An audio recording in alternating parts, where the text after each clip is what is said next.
Sabi nga nung anak kong si Frankie, she's now 24. Dapat ang trato natin sa mga magsasaka, dapat pagtrato natin parang magulang natin. Dahil ang magsasaka ang nagpapakain sa atin. Ang among kandidato!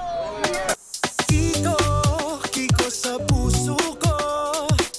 Hello pagkain, hindi lang pa sa budget. Kiko, tapat at totoo.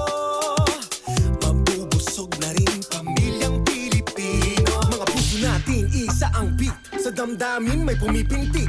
Mababang presyo, sana'y makamit kay Kiko. Ito'y mahihit. Hello pagkain sa mababang presyo. Pangakong di mapapako. Matagal ng tinabaho sa Senado. Kaya dapat Kiko, pangilinan sa puso mo.